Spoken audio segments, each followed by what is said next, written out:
हरे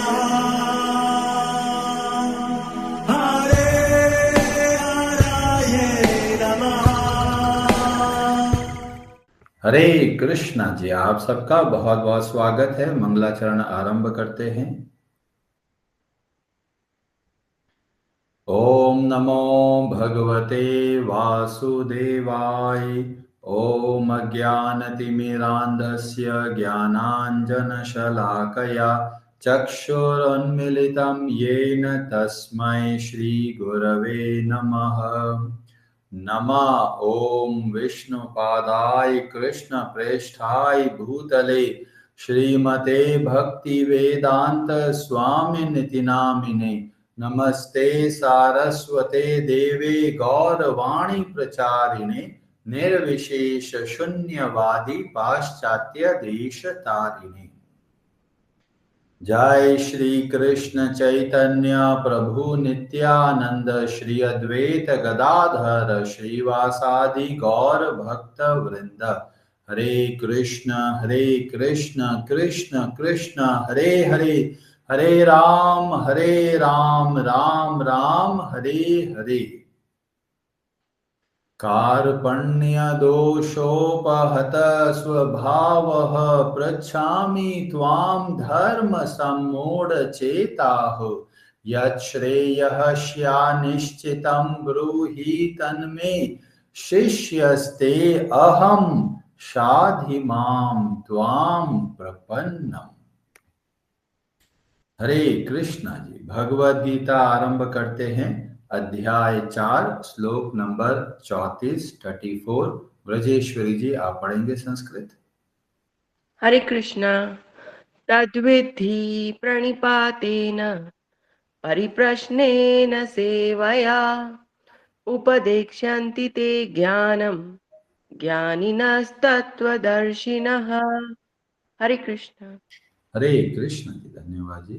तत् विभिन्न यज्ञों के उस ज्ञान को विधि जानने का प्रयास करो। प्रणिपातेन गुरु के पास जाकर के, परिप्रश्नेन विनीत जिज्ञासा से, सेवया सेवा के द्वारा, उपदेक्ष्यन्ति दीक्षित करेंगे ते तुमको ज्ञानम ज्ञान में, ज्ञानिनः स्वरूप सिद्ध तत्व तत्व के दर्शिनः दर्शी। तुम गुरु के पास जाकर सत्य को जानने का प्रयास करो, उनसे विनीत होकर जिज्ञासा करो और उनकी सेवा करो। स्वरूप सिद्ध व्यक्ति तुम्हें ज्ञान प्रदान कर सकते हैं क्योंकि उन्होंने सत्य का दर्शन किया है। हरे कृष्णा जी। बहुत ही अद्भुत प्रसंग चल रहा है। भगवान श्री कृष्ण परम दयालु है। भगवद गीता के ज्ञान के द्वारा हमको मार्ग बताते हैं। ये अभी इस संसार में हम देखते हैं तरह तरह के लोग गुरु बन गए और तरह तरह की शिक्षाएं देने का प्रयास कर रहे हैं, पर वास्तव में कौन गुरु बन सकता है और किससे हमको शिक्षा लेनी है और हमारा क्या चरित्र होना चाहिए, हमारे क्या गुण होने चाहिए, ये सब की सब बातें इस श्लोक से हमको सीखने को मिलती है। तो हमें पता चला कि केवल भगवान की सेवा पर्याप्त नहीं है, भगवान के भक्तों की सेवा बहुत जरूरी है और उनमें से जो गुरु बनते हैं उनकी सेवा करने से हमें वास्तव में भगवान की कृपा प्राप्त होती है। और फिर हमने डिस्कस किया कि अगर गुरु नहीं है तो जो गुरु के प्रतिनिधि है उनकी सेवा करनी है, उनसे प्रश्न करना है और उनके प्रति विनीत भाव रखना है, सबमिशन का भाव रखना है। अब हमने डिस्कस किया कर रहे हैं कि अगर कोई हम लोग सेवा करते हैं और कोई हमको डांट देता है तो ऐसी परिस्थिति में हमको क्या करना चाहिए। तो यह बहुत अद्भुत प्रसंग हमको देखने को मिलता है चैतन्य चरितामृत के अंत्य लीला के अध्याय 1 और फिर आगे चलकर अध्याय 12। ये दो अध्यायों में हमें दो अद्भुत घटना देखने को मिलती है जो हमारे लिए बहुत अधिक प्रेरणा प्रदान करता है कि जब हम सेवा करना चाहते हैं तो सेवा के पीछे का भाव क्या होना चाहिए। लोग जाते हैं मंदिर में सेवा करने, कोई डांट देता है तो मंदिर ही आना बंद कर देते हैं, या फिर जिसने डांट दिया है उससे बहुत दूरी बना देते हैं कि ये तो ऐसे ही बोलते हैं, आज से मैं सेवा ही नहीं करूंगा। कई लोग ऐसा सोचते हैं। उनके लिए ये 2 अध्यायों को समझना बहुत जरूरी है। और यह आरंभ होता है श्री चैतन्य महाप्रभु के एक बहुत प्रिय शिष्य जिनका नाम होता है शिवानंद सेन। तो शिवानंद जी जो होते हैं उनका एक ऊपर जिम्मेदारी होती है कि जो बंगाल से जगन्नाथपुरी की जो यात्रा करते हैं तो उनका सारा देख रेख शिवानंद सेन का परिवार करता है। तो ये शिवानंद है, उनका यही दायित्व है कि लोगों को भगवान के धाम को दिखाना। जैसे कि जगन्नाथपुरी आजकल हम लोग देखते हैं, इस्कॉन के अंदर भी बहुत सारे ग्रुप बनते हैं और फिर ग्रुप जगह जगह पर तीर्थ यात्रा पे जाता है, वहां पर भगवान की कथाएं सुनते हैं और बहुत लोगों के जीवन में परिवर्तन देखने को मिलता है। और ये कोई नई बात नहीं है, श्री चैतन्य महाप्रभु के समय में भी इस तरीके से यात्रा करते थे, पैदल यात्रा होती थी और शिवानंद जी उस यात्रा के लीडर की तरह कार्य करते थे। उनका सारा जिम्मेदारी उनके ऊपर थी कि लोग कहाँ पर रुकेंगे, उनके भोजन की व्यवस्था कैसे होगी। जब एक जगह से दूसरी जगह जाते थे, बीच में नदियां आती थी, नदियों को पार कैसे करेंगे, कौन पैसा देगा। बहुत अच्छे तरीके से शिवानंद जी इस सेवा को बहुत प्रेम से करते थे। फिर जब एक सिटी से दूसरी सिटी में जाते थे तो रास्ते में टोल पड़ता था, तो वहां पर गवर्नमेंट के जो लोग होते थे वो टैक्स पूछते थे, तो उनको टैक्स देना। और इस तरीके से सारी A to Z व्यवस्था शिवानंद जी के ऊपर थी।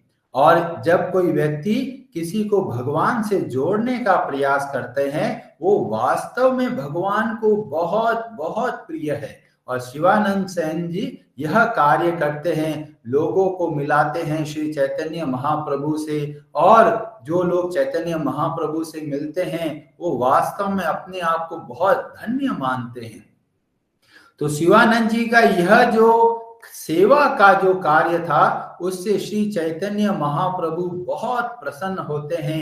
शिवानंद सेन के ऊपर इतना प्रसन्न रहते हैं कि भाई शिवानंद सेन के पूरे परिवार को श्री चैतन्य महाप्रभु अपना समझते हैं। एक बार ऐसे ही यात्रा का समय आया, शिवानंद सेन जी ने सारी की सारी व्यवस्था प्लान कर दिया। अब जैसे ही जाने वाले थे तो उधर कहीं से कुत्ता आ गया। अब शिवानंद सेन सोचे क्या करें कि कुत्ता भी चलना चाहता है, इसको भी लेके चलेंगे। और शिवानंद सेन पूरा का पूरा दायित्व निभाते हैं उस कुत्ते के प्रति। मतलब उस कुत्ते के लिए भोजन की व्यवस्था प्राप्त हो रही है या नहीं हो रही है, या फिर जब वो नदी पार करते हैं तो जो नाविक होता है बोलता है मैं कुत्ते को इधर से उधर नहीं लेके जाऊंगा, तो शिवानंद सेन जी एक्स्ट्रा पैसा देते हैं कि अभी ये जो कुत्ता है यह भी हमारी यात्रा का हिस्सा है और मेरा ये दायित्व है कि इसका अच्छे से ध्यान रखे। तो इस तरीके से यात्रा पर उस कुत्ते को भी लेके जाते हैं। एक समय ऐसा आ जाता है रास्ते के अंदर जब शिवानंद सेन जी टैक्स देने के लिए थोड़ा वेट करना पड़ता है और थोड़ा समय ज्यादा हो जाता है।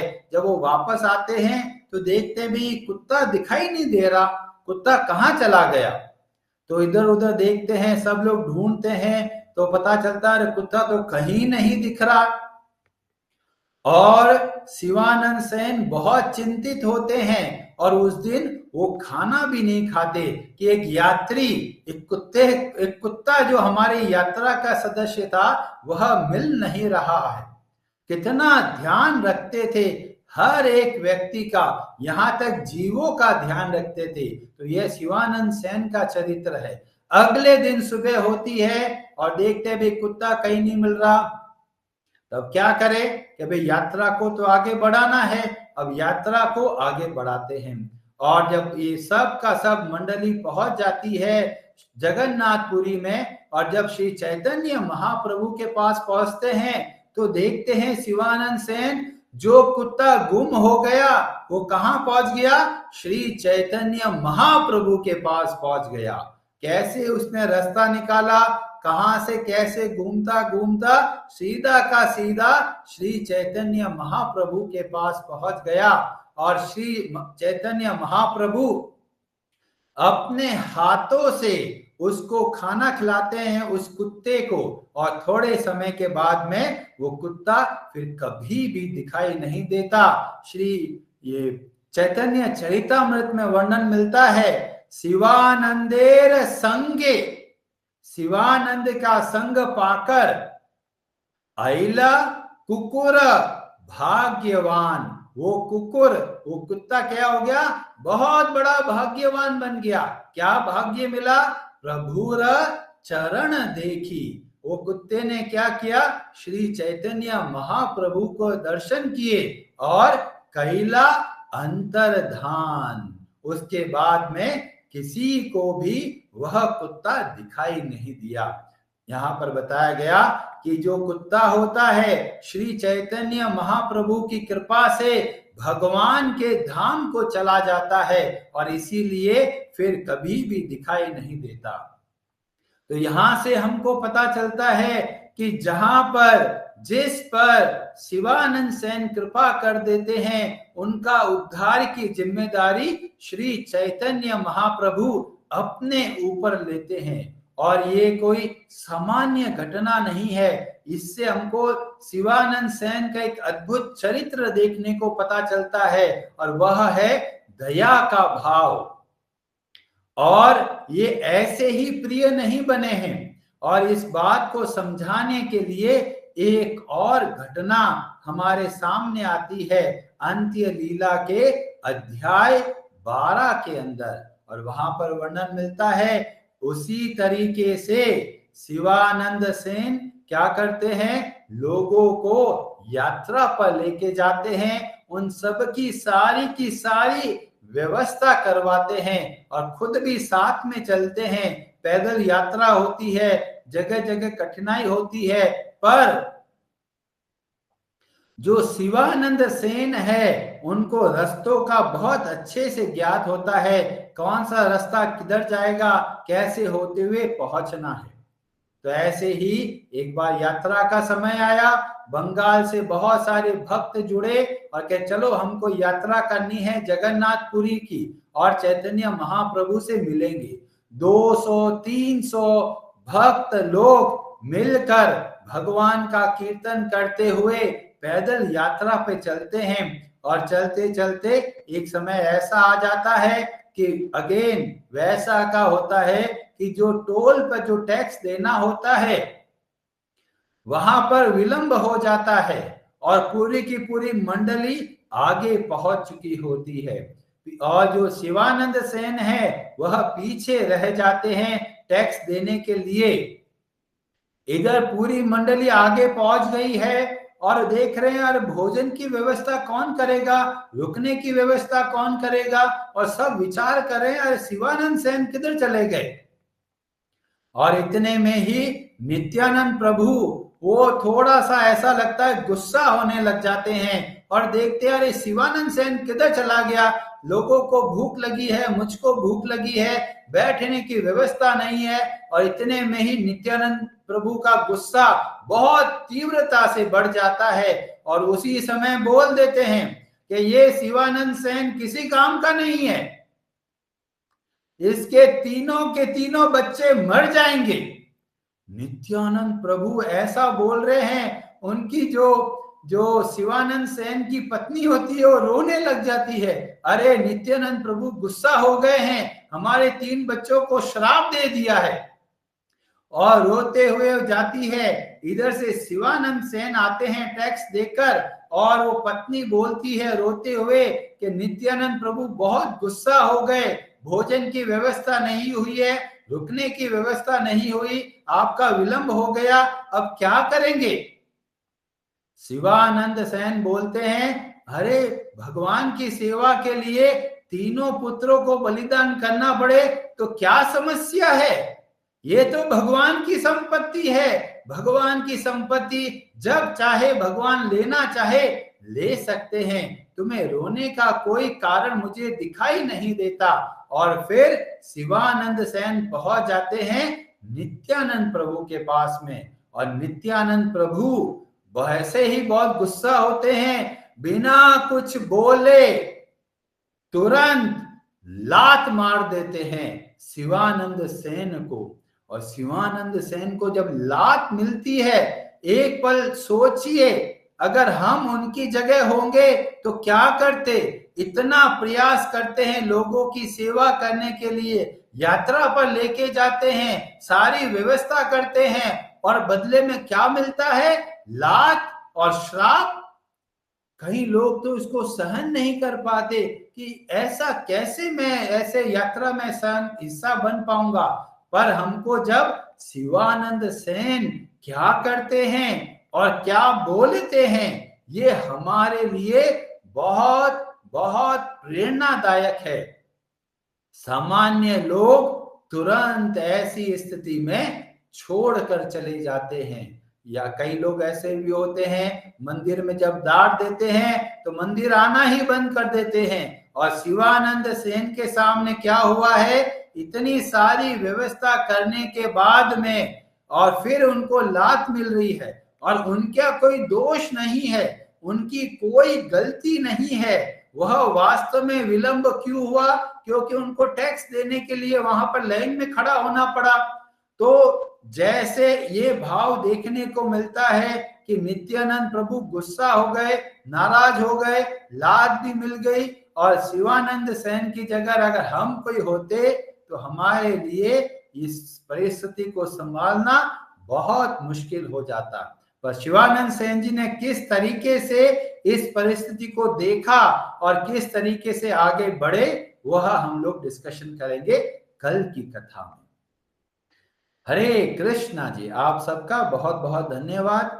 ये ऐसी कथाओं से हमें बहुत सारी शिक्षाएं मिलती है, और इसीलिए हम सबको चाहिए इन कथाओं को ध्यान से सुने और समझें और जीवन को बदलाव में लाने के लिए प्रयास करें। हरे कृष्णा जी। हरे हरे नमः।